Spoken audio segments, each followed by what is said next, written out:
Ассалаумағалейкум, құрметті YouTube арнасындағы біздің көрермендеріміз, әсіресе Ұран YouTube арнасының тұрақты көрермендері.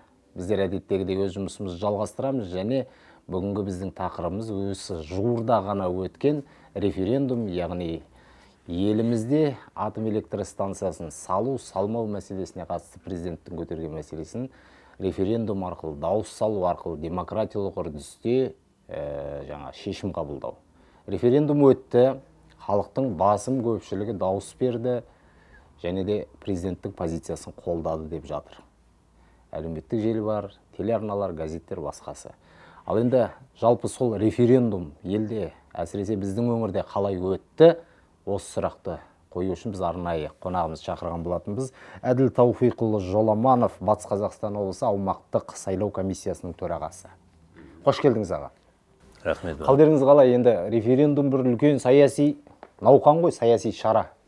Өфтеп енді бір демдеріңізді алып жатқан боларсыздар. Енді ұйымдастыру жағы қалай болды? Қандай қиындықтарға душар болдыңыздар бәлкім? Айтып өтсеңіз жалпы. Рахмет, Бағдат. Мынау жаңа өзіңіз айтып кеткендей, күні кеше ғана осы бізде үлкен референдум, үлкен саяси шарамыз аяқталды. Күні кеше ғана орталық референдум комиссиясы өзінің қорытындысын шығарды. Сол қорытындыға сәйкес республика бойынша, еліміз бойынша референдум өтті деп саналды. Бұл енді 50%-дан артқан жағдайда сайлауға қатысушылардың, жалпы сайлауға қатысушылардың 50%-дан асқан жағдайда ғана референдум өтті деп саналады. Бұл деңгейден еліміз бойынша өттік. Соның ішінде Батыс Қазақстан өңірі бойынша да бұл белгіленген межеден астық. Өйткені барлығы бізде сайлаушылардың саны 445.544 деп бекітілген болса, соның 297 мыңнан астамы, яғни сайлаушылардың 66-80% референдумға қатысты. Яғни референдум біздің жақта да өтті, өзінің деңгейіне жетті, және оның жағында заңды күші бар деп табылады. Ал енді ұйымдастыру жағынан қанша сайлау учаскелері болды, жаңа референдум учаскелері деп айтамыз ғой бұл жолы. Қалай жұмыс жасады, қанша адам бұл іске жұмылдырылды, байқаушылар мәселесі? Бұларды енді жаңағыда дұрыс айтып отырсың. Бұларға бізде мынау облыстық сайлау комиссиясына, учаскелік сайлау комиссияларына осы референдум кезінде бұлар жаңа сол референдум комиссияларының міндетін атқарады. Сондықтан біз сол референдум кезінде біз облыстық референдум комиссиясы немесе учаскелік референдум комиссиясы болып аталдық. Және біз бұл жұмысқа үлкен дайындықпен келдік. 14 аумақтық референдум комиссиясы, бұның ішінде жаңа 12 аудан бар, бір қала бар, және бір облыстық референдумның аумақтық комиссиялар, сонымен қатар 496 учаскелік референдум комиссиялары қатысты. Бұларда 3220 мүшесі болды, қатысты, олардың барлығы да және бір кісіде алып шықты. Бұның алдында біздер үлкен дайындықпен келдік деп отқанымыз, биылдан бастап өзіңіз білесіз, біздің сайлау комиссияларының құрамдары жаңадан сайланды. Бұл жаңада жергілікті мәслихаттар арқылы сайланды.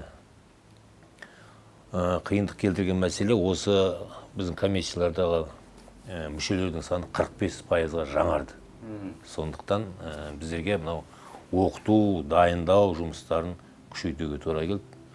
Сәйкесінше біздер алдымен Астанада орталық референдум комиссиясында оқыдық. Одан кейін өзіміз каскадтық тәсілмен жергілікті жерлерге келіп, өзіміздің әріптестерімізді оқыттық. Олар өз кезегінде учаскелік жаңа референдум комиссияларының мүшелерін оқытты. Барлығы біздер облыс бойынша 97 осындай семинарлар, оқытулар дайындаған екенбіз. Оның сыртында жаңағыдай бізде облыс көлемінде 20 қоғамдық бірлестік аккредиттелген. Бұлар жаңа сайлаудың референдум барысында жаңа байқайтын міндетті жүзеге асырады. Олардан және сонымен қатар жаңа республикалық деңгейде бекітілген аккредиттелген қоғамдық бірлестіктер бар. Осылардан бізге 2000-ға таяу жаңа байқаушылар мен баспасөз құралдарының өкілдері қатысты. Оның сыртында бізге ТМД мемлекеттерінің миссиясынан байқаушылар келді. Олардан 3 адам қатысты. осы деңгейде бәрі жабылып жаңа бүкіл ненің барлығын байқап отырды. Ал енді жаңағы енді сайлау мен референдумның айырмашылығы бар деп жатырмыз ғой, бірақ дегенмен де қай жерде де дауыс беру арқылы жүзеге асатын дүниелер осы сайлау болға қалса шабылып қалатынымыз бар ғой, біраз. Әлихан Бөкейхан айтқан, сайлау болған жылы елдің егіне шабусыз, малы қараусыз қалады деп. Саяси науқан, осы референдум мәселесі әлеуметтік желілерде жиі талқыланды. Жалпы не үшін өтіп жатқаны, АЭС мәселесі де жиі талқыланды.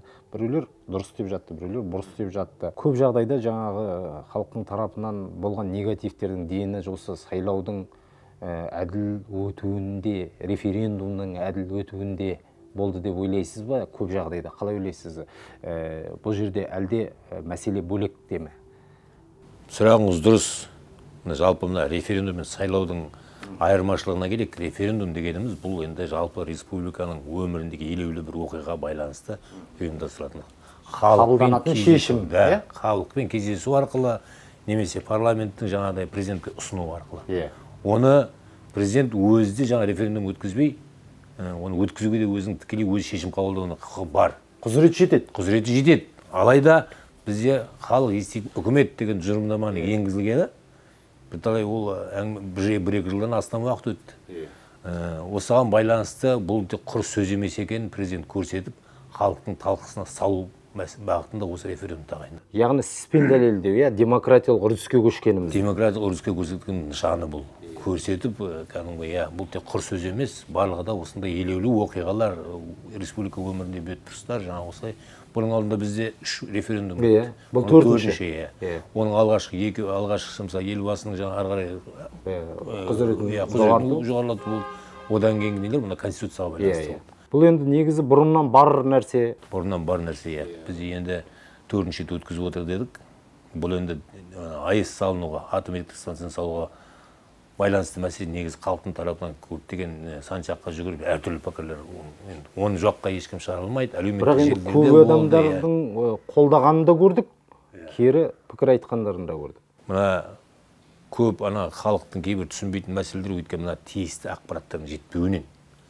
Оны мына референдум айналымында жергілікті жерлерге өкілдер шығып, тиісті құзырлы органдар, ғалымдар шығып, сарапшылар келіп, бәрін түсіндіріп, жаңа әлемдегі алып отқан жағдай, біздің Қазақстанды салғанда қалай болады, біздің мына сырт елге, басқа елдерге тәуелсіздігімізді энергетика жағынан, соның бәрін түсіндіргеннің арқасында деп ойлаймын, біздердің енді 63% біздің облыста жаңағыдай осы АЭС салуды қолдап дауыс берді.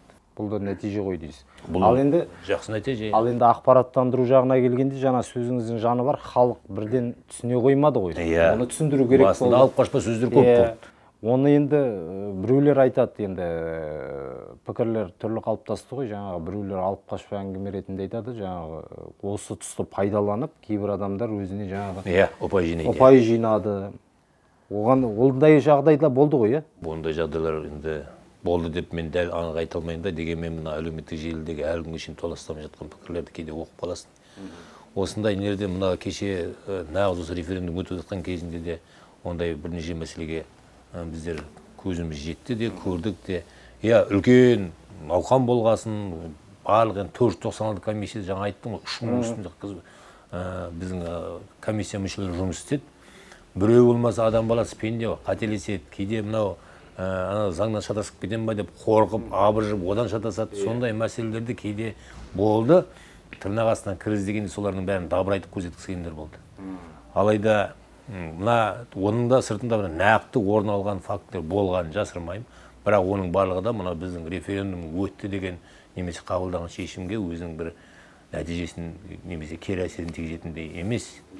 Өйткені оның барлығын соларда біздерді сот, прокуратура, құзырлы органдардың барлығы да шешім қабылдау үшін олар да барлығы да сол уақытта жұмылдырылды.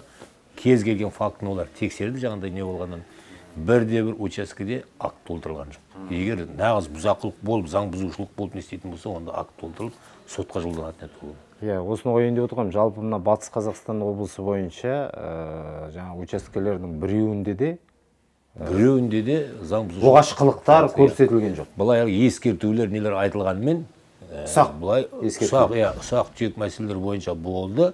Оның барлығын бірдей өтірік деуге менің ешқандай ондай арым жетпейді. Арасында заңбұзушылықтар болды, ондай деңгейде емес. Егер нағыз сондай өрескел қателік болатын болса, онда соларды алып толтырылып, онда біздер комиссия мүшесін жазалап, отстранить етеді. Сондай мәселелерге баруға тиісті болды. Алайда ондай факті біздің қолымызға келген жоқ, жаңа актілер толтырылған жоқ. Сондықтан мен біздің өңірімізде бұл мәселе жаңа референдум әділ өтті деп айтуға толық құқығым бар. Ал енді жаңағы әлеуметтік желілерден, телеарналардан көрсетіп жатыр, түрлі жаңағы костюмдар киіп, киімдер киіп, адамдар келіп дауыс беріп жатады. Соны жалпы сайлау заңына, жаңа референдумның ережесіне сай ма? Енді ондай күлкіңде келіп кетеді. Әлде бұл бір әдейі жасалатын нәрсе ме? Жаңа өзіңіз айтқан, осындайды пайдаланып әрбір адам өзінің назарын бұрғысы келетін бар, кейбір адамдар енді. Көрдім мен де әлеуметтік, біреу дейтін жаңағыдай әлгі үйдің ішінде киетін халатымен немен келген, біреулер дейтін жаңа тойда киетін маскалармен келген еді. Бірақ біздің референдум туралы заң, сайлау туралы заңымызда онда енді қандай образда келсе де шектеулер жоқ. Бірақ дауысын берсе, өзінің жеке куәлігін ұсынып, Қазақстанның азамат екенін көрсетсе, жаңа тізімде болған болса, онда келіп өзің дауысын бере алады, оған ешқандай шектеу қойылған жоқ. Жақсы, көп рахмет. Енді мына сіз енді жиі кездестіре бермейміз. Орайы келгенде де сұрақ қалайын. Мына алда мына депутаттықтан осыған дейінгі түсіп қалған, көшіп бір жерге бір орындарын ауыстырған азаматтардың да сайлау болады деп естіп жатырмыз ұзын құлақтан. Сосын және жаңағы әкімдер сайлауы болсын, ауыл әкімдерінің сайлауы болсын, жалпы жұмыстарыңызға қатысты осы бір сыпырасын анықтап біліп алайықшы, сізді ұстаған кезде, мүмкіндігіміз бар кезде. Дұрыс. Нағыз уақытында дер кезінде сұрап отырсыз. Енді мынау референдум өткіздік деп бізге арқаны кеңге салуға болмайды. Біздің жұмысымыз толассыз. Өйткені мына ауыл әкімдерін сайлау, мәслихаттардың шығып қалған орындарына депутаттар сайлаудың барлығы да күнтізбегінде. Шығып қалған депутаттың орнына ертең сайлауды бастайтын боламыз. Таңертең. Бұл қала, аудан, облыс барлығы кіре ме? Бұл қалада 3 қалалық мәслихаттың депутаты, сонымен қатар Бөкей Ордасы ауданында 2, сосын Бөрлі ауданында, Бәйтерек ауданында және Сырым аудандарында барлығы 8 мәслихаттың депутатының орны бос, солардың орнында депутатқа түсетіндерге қайта тап сол 8-ші шақырылымның сайлауындағы сияқты кәдімгі өзінің округі бойынша сайлауға түседі. Округі бойынша, мынарда енді ерекшелігі сол кезде құрылған округтік комиссиялар мынарда іске қосылады. Өйткені заң бойынша бір мандаттық жаңа округтен түсетін депутаттарға одномандатный дейді ғой. Солар бойынша өзінің округі, соларға тиісінше жаңа учаскелік сайлау комиссиясында, енді округтік сайлау комиссиялары болады. Бұған партиялықтар түселе ме? Партиялар ұсыналады, бірақ мұнда біздерде қалай жергілікті жерде мәслихаттарда, қалада, аудандарда барлығы да одномандатный түседі. Бір мандат. Облыста 15 жаңа жартысы мажоритарлық, жартысы жаңағыдай партиялық тізіммен енеді. Ал жақсы, ол түсінікті. Мына жақында ғана қала әкімі тағайындалды. Көп осыған дейін айтып келді, енді президентіміздің өзі айтты, қала әкімдері енді сайланатын болады. Енді ел аузында жаңағы алып қашпа әңгімелер жүр, келесі жылы сайлау болады қала әкімінің деп. Оралға бір әкім сайланады ма, әлде бұл әкім жұмысын жалғастыра ма, дәл қазіргі тағайындалған әкім сайланбаған? Мына президенттің жарлығына сәйкес 2025 жылдан бастап қала облыстық маңызы бар қала және аудан әкімдері де осы ауыл әкімдері сияқты сайланатын болады. Мынарда бір басын ашып алатын мәселе, келесі жылдан бастап сайланатын әкімдер, бұлар өзінің өкілеттік, жұмыс жасаватқан адамдардың, әкімдердің өкілеттігі аяқталған кезде ғана оларға сайлау жүреді. Қазіргі уақытта, например, мысалға айтқанда, қыркүйекте немесе жылдың басында тағайындалған әкімдер, олар әрі қарай өзінің жұмысын жалғастыра береді. Олардың өкілеттік мерзімі аяқталғанда ғана, жаңа өзі контракты отырады, жаңа 4 жыл мерзімге ме, оны енді облыс әкімімен. Ал өкілеттік мерзімі қанша қала әкімінің қазір?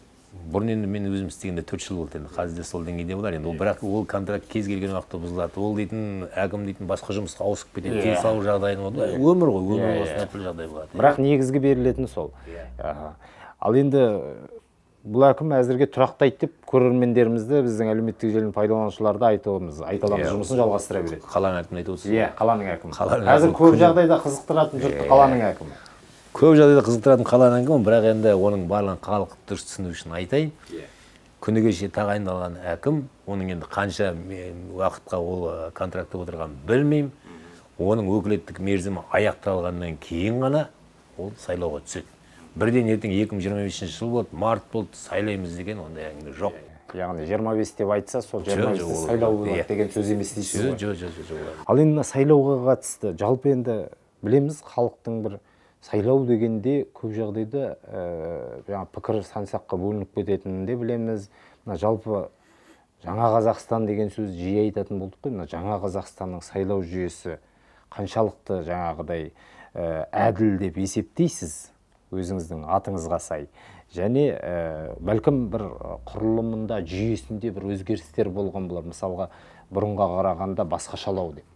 Дұрыс айтасыз, мына 2022 жылғы қаңтардың қасіретінен кейін көптеген дүниелерге көзқараспен қарай бастады.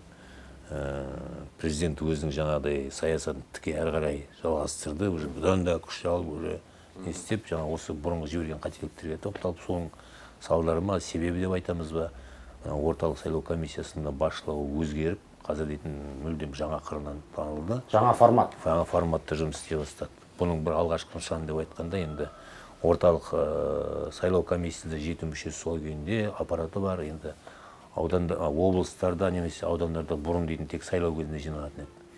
Енді 19-дан бастап басында енді төрағасы болды, одан кейін хатшысы болды, 2-3 адамнан жұмыс істеп жүрді.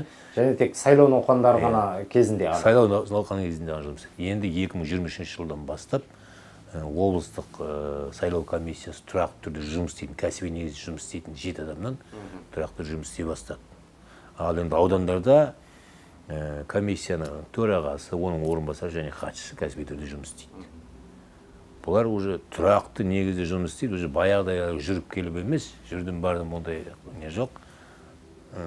Өздері кәдімгідей өткен мәселелерді, өткен сайлауларда жіберілген кемшіліктерді зерделейді, болашаққа план жасайды. Жаңа биылдың өзінде мысалы біз айтсақ көптеген жұмыстар өтіп жатыр. Мына көбіне қазіргі уақытта жасап жатқанымыз біздің ауыл әкімдерінің сайлауы, осы референдумға дейін. Биыл жоспар бойынша біз 25 ауылдық округ әкімінің өкілеттілігі аяқталады деп ойлағанбыз.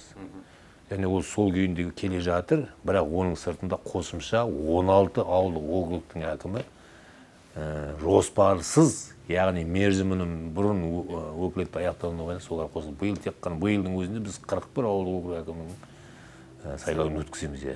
Жыл аяғына дейін. Жыл аяғына дейін, енді қазір жылдың аяғына дейін, қазір аз уақыт қалды. 30-ын біз осы уақытта өткіздік, енді ертең 6-сы өткіземіз, 23 өткіземіз, қарашаның, сосын 1-ші желтоқсанда өткіземіз.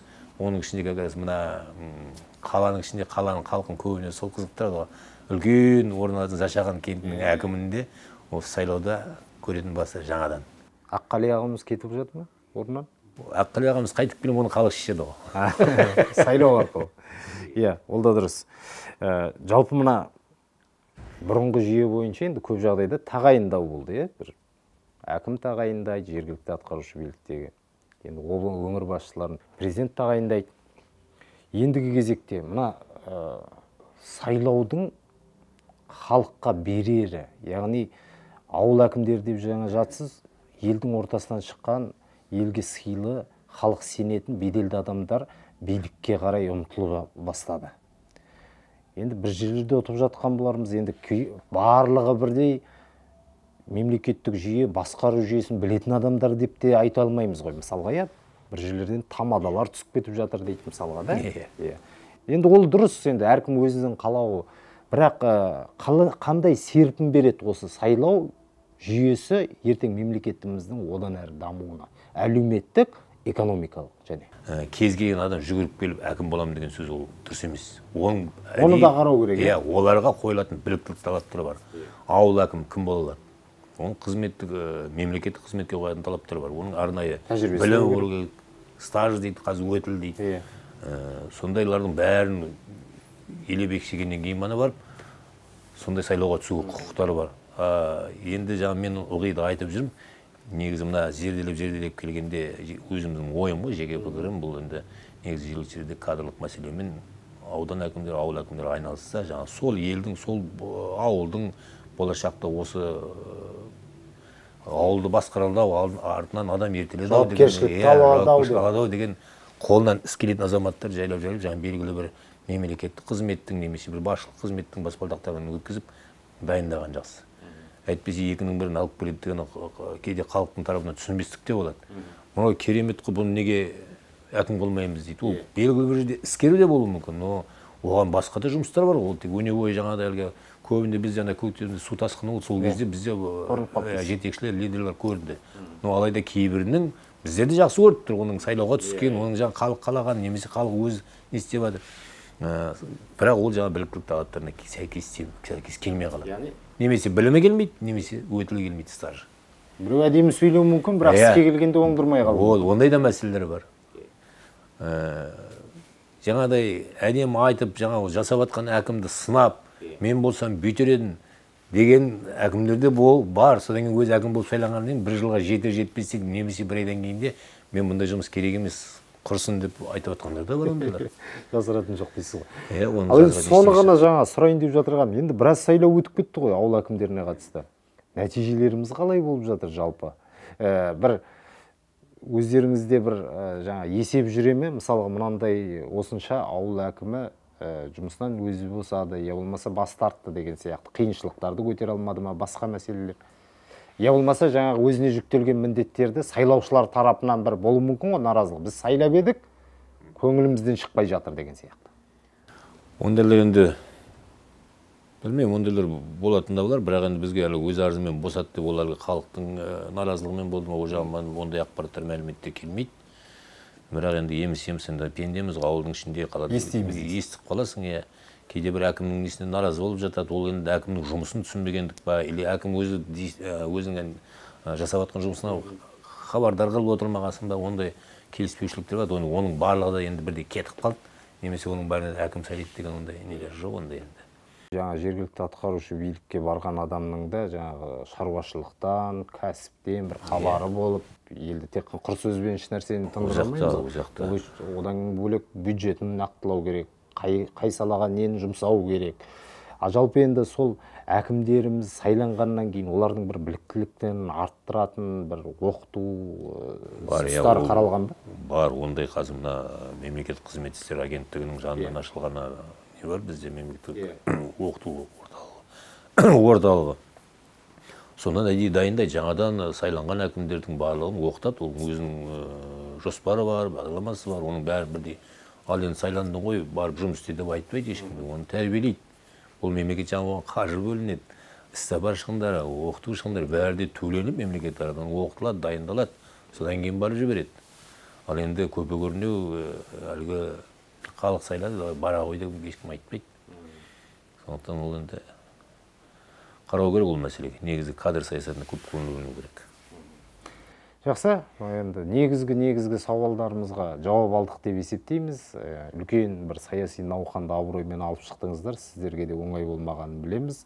Себебі жаңағы референдумды жариялау, оны өтеді деп айту оңайда, оны өткізу, ұйымдастыру жағы қиындау болады ғой. Әсіресе біздің елде де қоюға болады.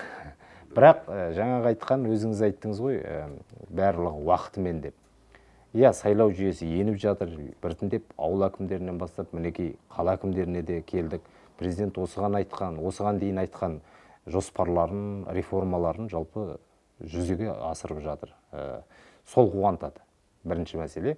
Енді халық болғасын пікір болады, ел жұрт болғасын әркімнің өзі ойын айтуға құқысы бар. Біз демократиялық елде тұрамыз.